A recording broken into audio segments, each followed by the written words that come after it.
Près de 4000 personnes infectées, plus de 2000 morts en 10 mois, l'Afrique de l'Ouest connaît depuis décembre 2013 la plus grave épidémie d'Ebola depuis l'apparition du virus. Alors, qu'est-ce qu'Ebola? Ebola est une fièvre hémorragique de type viral, souvent mortelle, provoquée par un virus de la famille des filovirus. Elle touche les hommes et d'autres mammifères comme les singes, les antilopes ou les porcs. Jusqu'à présent, on connaissait 5 souches différentes du virus Ebola. 4 d'entre elles se concentrent en Afrique où elles provoquent depuis 1976 des épidémies mortelles. L'épidémie actuelle serait de souche Zaïre.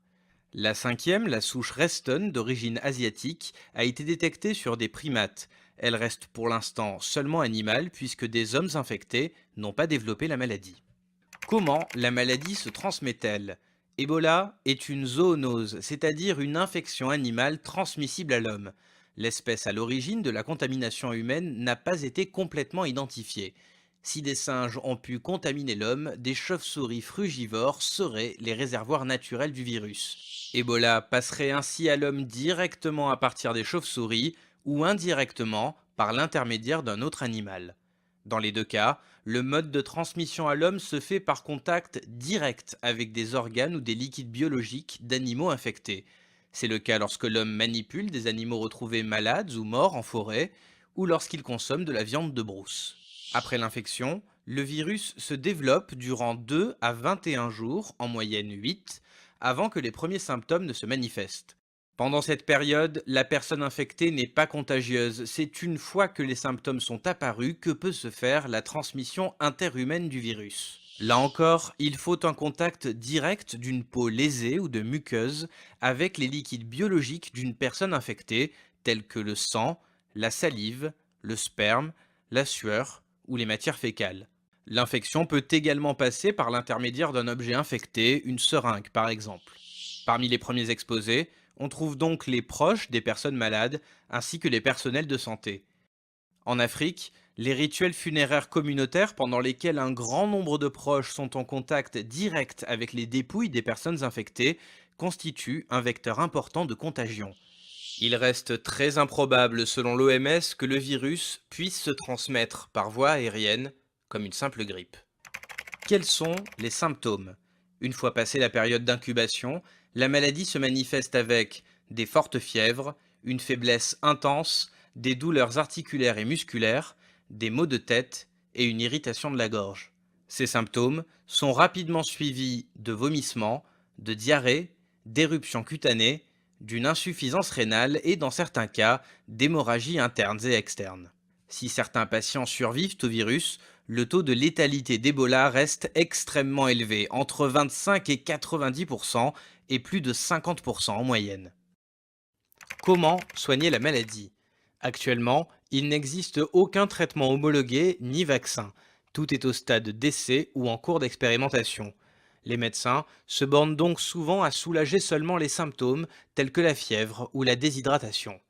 Mais il y a plusieurs espoirs du côté des traitements expérimentaux. Le ZMapp a été administré à plusieurs patients, certains ont guéri, 7 autres traitements et 2 vaccins sont en cours d'évaluation. Où le virus s'est-il développé? Ebola est d'abord apparu pour la première fois en 1976 en Afrique centrale.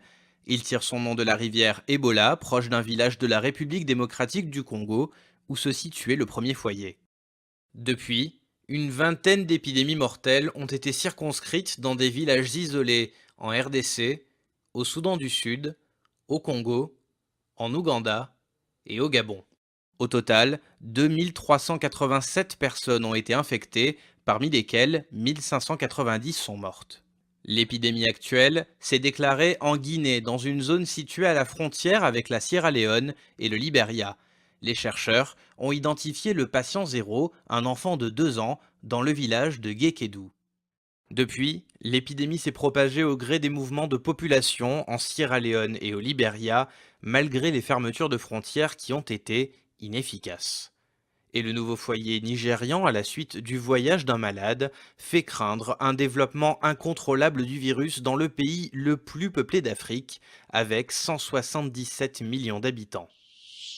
Au final, cette épidémie est la plus grave de l'histoire d'Ebola.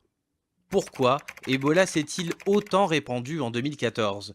Tout d'abord parce que ces pays, sortis il y a peu de décennies de guerre civile, sont sous-équipés en infrastructures sanitaires. Par ailleurs, les populations sont réticentes aux interventions des autorités locales et des organisations internationales suspectées, selon des rumeurs, de propager elles-mêmes le virus. Cette difficulté à accéder aux zones contaminées complique l'identification, la prise en charge des malades et rend toute tentative de circonscription de l'épidémie impossible. S'il est peu probable qu'Ebola puisse se développer dans des pays qui disposent de bonnes infrastructures de santé, agir en Afrique est urgent. L'OMS a déclaré une urgence de santé publique de portée mondiale en août dernier, autorisé les traitements expérimentaux et annoncé un plan d'action de 490 millions de dollars. Pourtant, sur place, malgré les promesses de financement d'autres structures telles que la Banque mondiale, la Banque africaine de développement ou encore l'Union européenne, l'association Médecins sans frontières dénonce une coalition de l'inaction. Elle affirme que ces humanitaires doivent régulièrement refuser des patients, faute de lits disponibles. Au rythme actuel de contagion, l'OMS prévoit qu'il faudra au moins 6 à 9 mois supplémentaires pour parvenir à enrayer l'épidémie.